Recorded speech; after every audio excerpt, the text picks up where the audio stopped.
Hello, my favorite listener. It's Tuesday, and you know what that means. It's time for Engine of War. This is episode 3 in the series. This is a Rust Belt Studio production, and it's my opportunity to tell you what I try to remind you every time. We actually have 2 other shows. The spiritual cousin to this show, Mikey and the Garden Arch, runs on the opposite Tuesday, as this is a bi-weekly show. Into the Dark of the Woods is a folklore-heavy, light horror show that runs every Friday. All of our shows launch 1 p.m. Eastern Standard Time. If you like what the studio is doing, you can always support us by joining our Patreon, and the link is in the show notes below. Now, settle in. The show is about to start.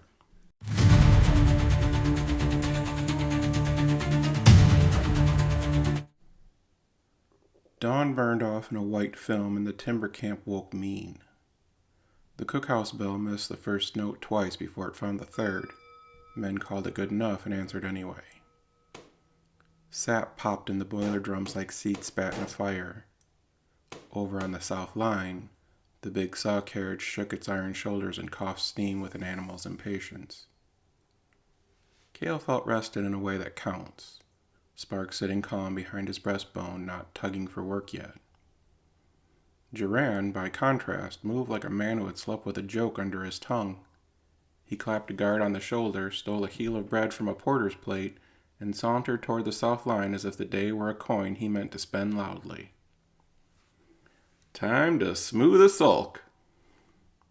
Kael just followed behind the louder boy. The south line lived under a break in the trees where the canopy had been sawn back into a crude square of sky. The saw carriage sat on a lattice of rails sunk into packed earth.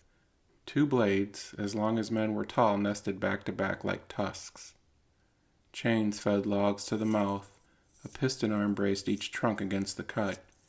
A dyno crank hummed under a grated housing, drawing a trickle from a hand-turned generator to keep the carriage's own systems topped. A boy worked the crank, shoulders burning, sweat shining on a neck too thin for the job. The guards lounged with their shock lances propped against their knees. Yesterday's overseer stood on a platform and wore his voice like a whip. Mark it, brace it, feed it, no waiting. This is not your mother's kitchen. We've got work to do. 2 wildlings rode the next log in place. The carriage's lens, no human eye but a glass circle in the head housing, blinked open to a faint green. It tracked the log, found the chalk stripe, licked steam through its chimneys, and settled its blades. Seems smooth. Listen, Kael said softly. He put 2 fingers against the rail near the dyno housing and closed his eyes.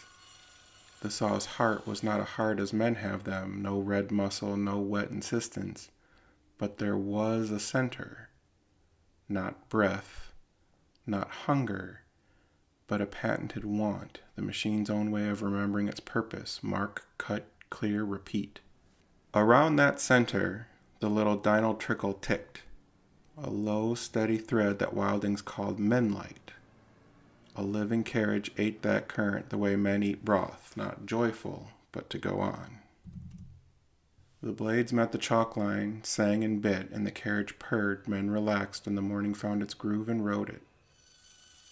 3 logs later, the machine set for the 4th, steam rising in smooth veils, and the piston settling with the confidence of work done 1,000 times. A fly landed on the overseer's cheek, and he swore and swatted at it. The boy at the dyno slowed, winded.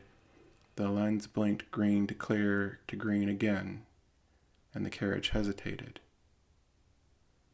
No stutter from a stripped gear, no hiccup in the dyno feed. It simply stopped with the blade a finger's width from the chalk and the piston just shy of the brace. It felt like it was in thought. The overseer slammed his hand on the signal lever. Move! The machine did, but not the way the men had agreed. The head housing swiveled on its yoke, lens turning away from the log and toward the platform where the overseer stood, red-faced and sputtering. Kael's hand left the rail. Jorran's grin slipped and then found its way back by instinct and then slipped again. Malfunction, a guard called, as if naming a thing fixed it.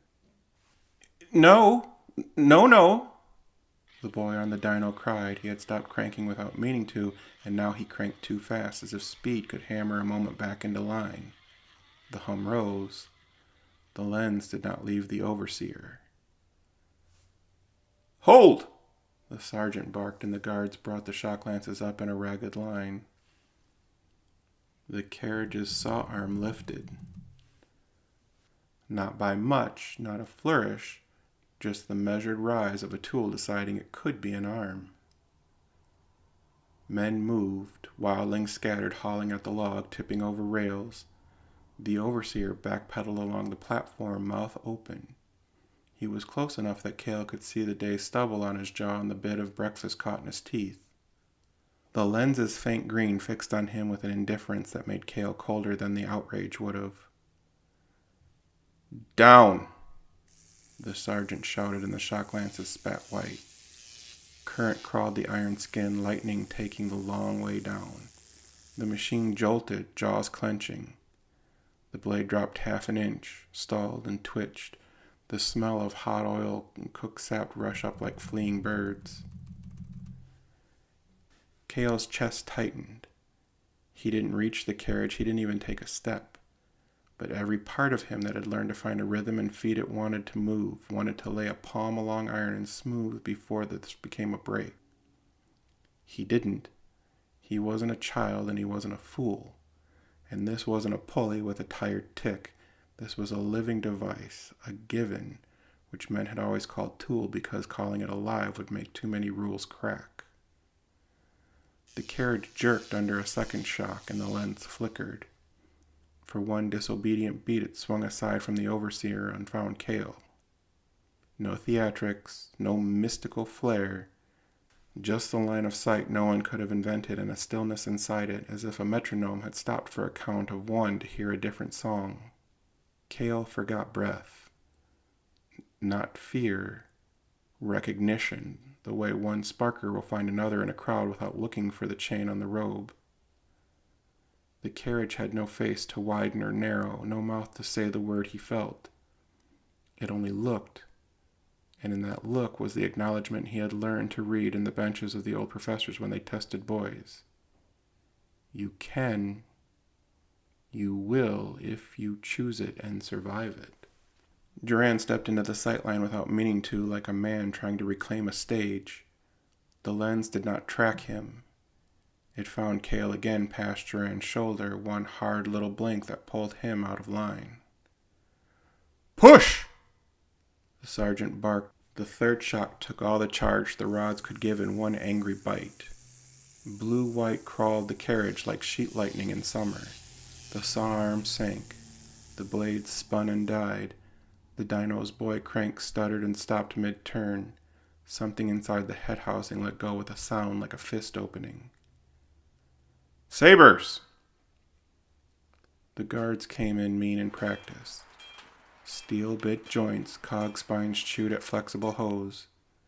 They didn't cut to kill. The machine had no blood to spill, but to seize and silence. An arm freed of power sagged. A leg slid off its peg and bent wrong. The lens, still lit, still green, tilted to a slant that made Kael's stomach clench. Stop, he heard himself say. It wasn't loud, wasn't even a command, it was a plea, perhaps to a day that had decided to teach him something he had not asked to learn. Hold position! The sergeant said, but his men were already doing it. They were resting, breathing, shock rods sagging to their latches again. The overseer, ghostly white now, tucked his shirt back in with shaking hands and shouted at a wildling for standing too near. The carriage collapsed into a new and brutal geometry. Steam drifted thinly from the chimneys, and the lens stared without blinking from its crooked angle. A single pop sounded under the grate where the dyno thread fed the machine's own mending coils. Without power from the boy on the crank, the carriage's small internal store would be cooling even now, choosing which parts to keep warm, what needed smoothing when the trickle returned. It would mend slowly if left alone. It would not be left alone. Cart it! Strip what can be stripped, we'll requisition a replacement. The dino boy sputtered. Strip it? But it'll mend. You've seen a broom. This is a saw. We don't wait for saws to think about whether they want to be saws. Jorran swiped the back of his wrist across his mouth as if the air had left a taste there he didn't like. He turned his grin on Kael and made it hold. Well, I didn't expect that theater. No theater. Just work. You wanted to touch it, Jorran said, quieter now. The bravado had cooled to something else. You wanted to lay a hand on it and what? Gentle it? Kael stared at the lens. It did not flicker. It just was, like a coin in a hand you cannot close. I wanted to see if it would start to listen. Tools listen when they're beaten, the overseer put in, overhearing without permission, and this one learned. Next! The wildlings clustered at the edge of everything. Edge of rants, edge of conversation, edge of their own work. Their faces had professional blankness, the kind that keeps men from being punished for having thoughts. But their eyes were loud. He caught scrapes as they turned away. It knew him. Only looked once, green on him, not the other. The other was Jorran. Jorran heard none of it.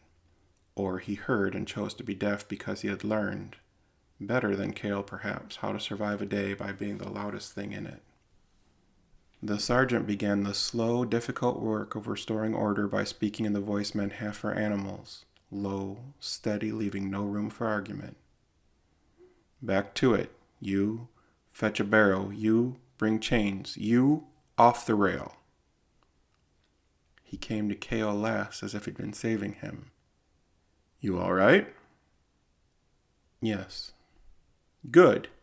Keep to men today. Leave iron to men with rods. We will. Kael said it flatly because he had been born with yes written into his bones for sentences like that, and because the right answer was also the safe one. They took the carriage apart with ugliness. You cannot dismember a living machine cleanly. You can only take it down to pieces that refuse to remember each other and hope the memory was not the thing that mattered. The guard's sabers made workmanlike bites. The wildlings hauled the pieces onto a cart with a strength that pretended not to be grief. The dino boy kept his hand on the grate until a guard cuffed him away. Later, Kael saw the boy shake his fingers as if he touched something hot he hadn't meant to. Jorran went to swing a light mend on a split knuckle and overpoured it because his mind was elsewhere. Easy, Kael said, not to the man, to Jorran, whose breath had gone fast. I know. First to 5, I'm at 4. It was a bad joke, half boast, half prayer. He didn't track whether Kael smiled. He didn't need to know. Work returned because work always does in places no one can afford to stop. They cut without the south saw until a replacement could be muscled onto the rail. Men sweated in pairs and teams with levers and wedges and curses. Kael mended blisters in a wrist that had tried to work 2 tools at once. Jorran took to a shoulder he should have given to morning, not to late day, and paid for it with a tremor. In the late light, he found Kael by the dino housing, where Kael stood with his hands on the rail like a man pretending he knew what to do with emptiness. Jorran leaned hip-shot and said what he'd been edging toward since the lens had made a choice. You think it's true? The stories? Kael didn't know which story. He knew men who can give life and keep their own. Givers, saints, animists, choose your hymn. You want it. I want mercy to be larger than the bench. Mercy. You'll get yourself carved into a statue with that line. Not in this camp. No, Jorran had agreed, and then he dropped his voice as if the trees might carry the words upstream to the city and hang them on a docent's door. Me? I want it for the name, for the look the bots give when they know one of us can do it. for the way the professor stopped talking and listened. Kael thought of choir, lantern quiet in the stacks, voice tuned to service, cataloging heat as pleasant and not enjoyment. He thought of the porter in the hall, knee warming under his palm. He thought of the carriage's lens finding him through a mess of men and work. Maybe for that, too. Jorran looked at him like he had told the best joke he'd ever heard. Rails ticked as metal considered cooling. Out across the yard, the guards leaned on their shock rods against a water barrel like spears after a hunt. The overseer counted logs with a damaged dignity and a new edge to his orders. You saw it looked at you. Yes. Not at me, Jorran had asked. No. I'll beat you to it anyway. Kael smiled gently because he meant it. I hope you do. Liar! A cart creaked past with the carriage's head housing in it. Lens dark now, turned face down as if someone wanted to deny it ever saw. The dino boy walked behind, eyes on the ground, hands in fists. One of the wildlings murmured "giver" under his breath the way a man might murmur weather or winter. Not a prayer, a forecast.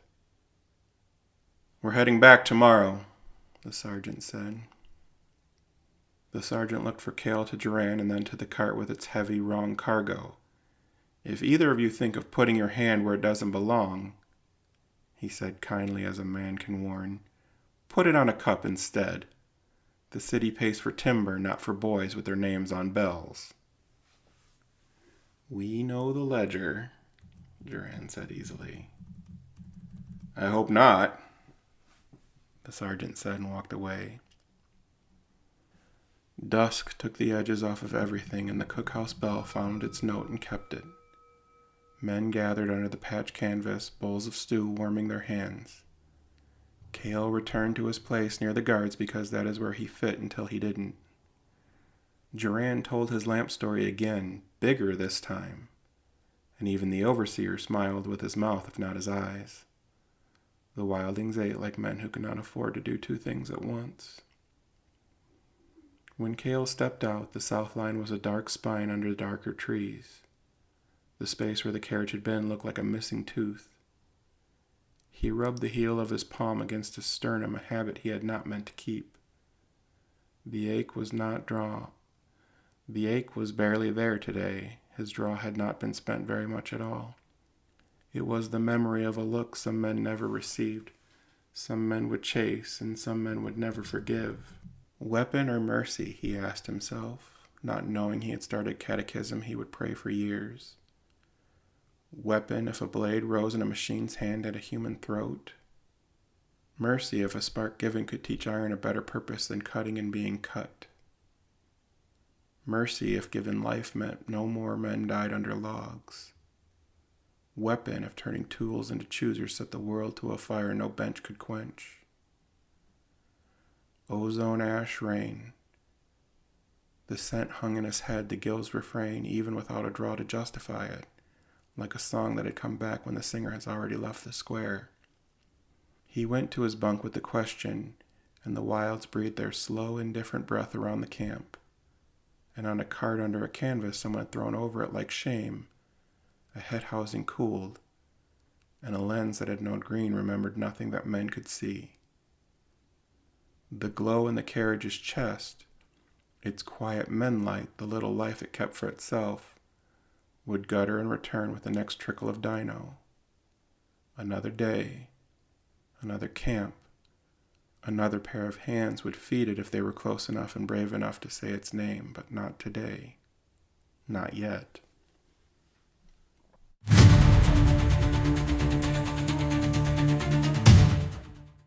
Hello again. Thus concludes episode 3 of The Engine of War, a Rust Belt Studio production. This show was written and narrated by Bryan Foster. You can find this in our other 2 shows, Mikey and the Garden Arch, or Into the Dark of the Woods, wherever you find your podcast. And if you'd like to support us, you can swing over to our Patreon, where for just $2 a month, you can get early and ad-free access to all 3 of those shows I just mentioned. For $5, you'll get access to exclusives, things that only show up in our projectionist booth. For $9, you can become an executive producer and help shape the direction of the studio. Engine of War will be back in 2 weeks. Until next time, my favorite listener.